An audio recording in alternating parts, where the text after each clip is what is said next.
Perkenalkan, nama saya Olimpius Jebalaro, NIM 111-2028. Saya akan menjelaskan materi tentang administrasi pertanahan. Yang pertama, sistem pendaftaran tanah. Dasar hukum. UU PA nomor 5 tahun 1960 pasal 19 menetapkan kewajiban pendaftaran tanah untuk menjamin kepastian hukum meliputi pengukuran, pembukuan, pendaftaran hak dan peralihan hak serta penerbitan sertifikat sebagai alat pembukaan yang kuat. Tujuan: menjamin kepastian hukum dan perlindungan hak atas tanah melalui bukti hukum, formal, sertifikat, dan buku tanah. Jenis pendaftaran. Pendaftaran pertama kali yaitu sistem massal di wilayah administrasi, desa atau kelurahan. Sedangkan sporadik atas permintaan individu atau kelompok. Berikutnya pemeliharaan data, pembaruan data fisik, perubahan batas gabung dan pecah bidang, dan yuridis atau peralihan hak, pembebasan hak. Yang kedua, hak atas tanah dan peralihan hak. Jenis hak mengacu pasal 4 UU PA dan PP terkait meliputi hak milik, hak guna usaha atau HGU, hak guna bangunan atau HGB, hak pakai, hak sewa, dan hak pengolahan, HAM pengolahan. Peralihan hak dilakukan melalui jual beli, hibah, warisan, tukar menukar, pemasukan aset ke dalam perusahaan, pelepasan hak,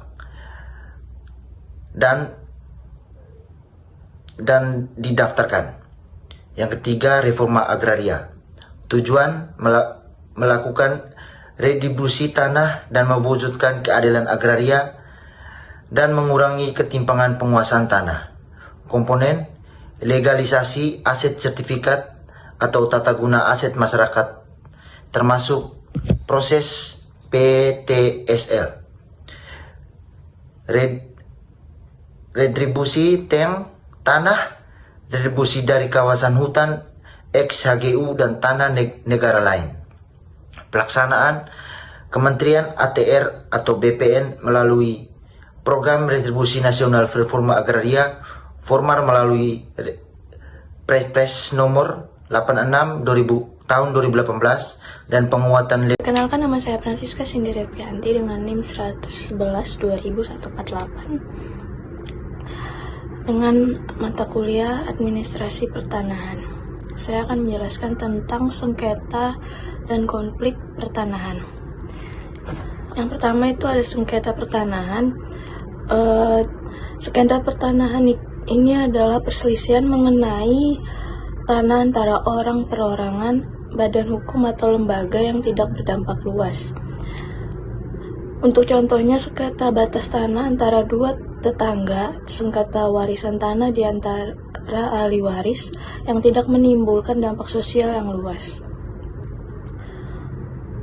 Kemudian ada konflik pertanahan. Konflik pertanahan ini adalah perselisihan pertanahan antara orang perorangan, kelompok, organisasi, badan hukum ataupun lembaga yang mempunyai kecenderungan atau sudah berdampak luas secara sosiopolitik.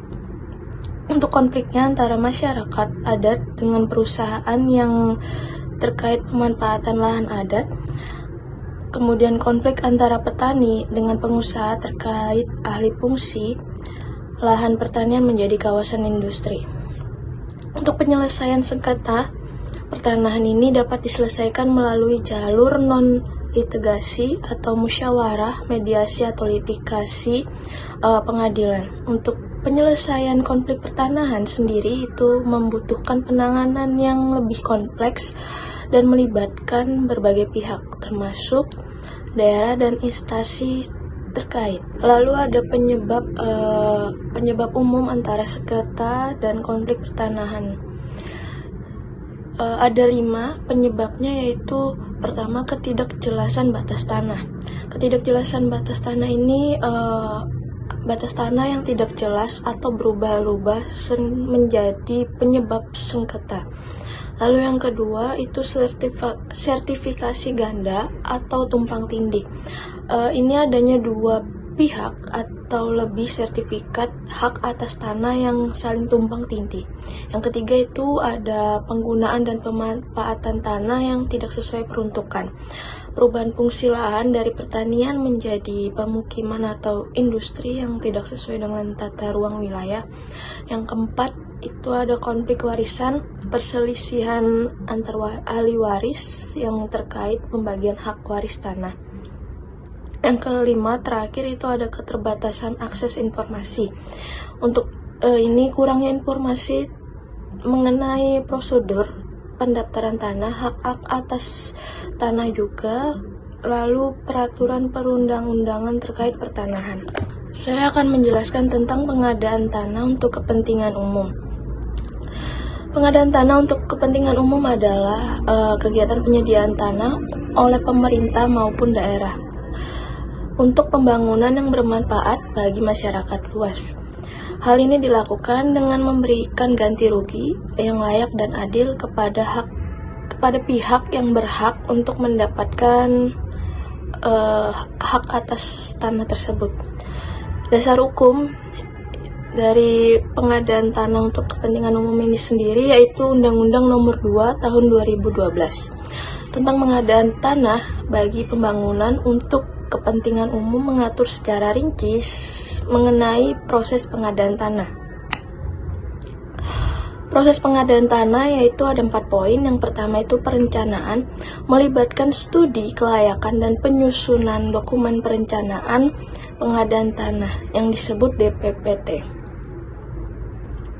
Kemudian ada persiapan. Persiapan ini melakukan inventarisasi dan identifikasi bidang tanah, konsultasi publik, serta penilaian ganti kerugian. Lalu yang ketiga itu ada pelaksanaan, melakukan musyawarah dengan pihak yang berhak, pembayaran ganti kerugian dan pelepasan hak atas tanah. Yang terakhir, yang keempat itu penyerahan hasil, menyerahkan tanah yang telah dibebaskan kepada instansi yang memerlukan. Prinsip pengadaan tanah untuk kepentingan umum di Indonesia itu sebagaimana diatur oleh Undang-Undang Nomor 2 Tahun 2012 menekankan pada prinsip yang pertama itu kemanusiaan, kedua keadilan, ketiga kemanfaatan, keempat kepastian, kelima keterbukaan, keenam kesepakatan, ketujuh kesejahteraan, ke-8 keberlanjutan, dan ke-9 itu ada keselarasan. Pengadaan tanah harus dilakukan secara demokratis, adil, transparan, menjunjung tinggi HAM, dan mengedepankan asas musyawarah. Saya akan menjelaskan tentang tata ruang dan zonasi tanah. Untuk poin yang pertama, tata ruang dan zonasi tanah memiliki hubungan erat dengan administrasi pertanahan RT RW. RT RW ini adalah rencana tata ruang wilayah, dan RDTR ini adalah rencana detail tata ruang. Tata ruang yang mencakup RT RW dan RDTR ini menjadi dasar bagi administrasi pertanahan dalam mengatur pemanfaatan dan pengendalian ruang. RDTR ini sebagai rencana rinci berfungsi sebagai acuan operasional dalam pemanfaatan ruang termasuk pemberian izin. Hubungan tata ruang, zonasi, administrasi pertanahan. Tata ruang dan zonasi adalah dua hal penting dalam perencanaan wilayah yang saling berkaitan.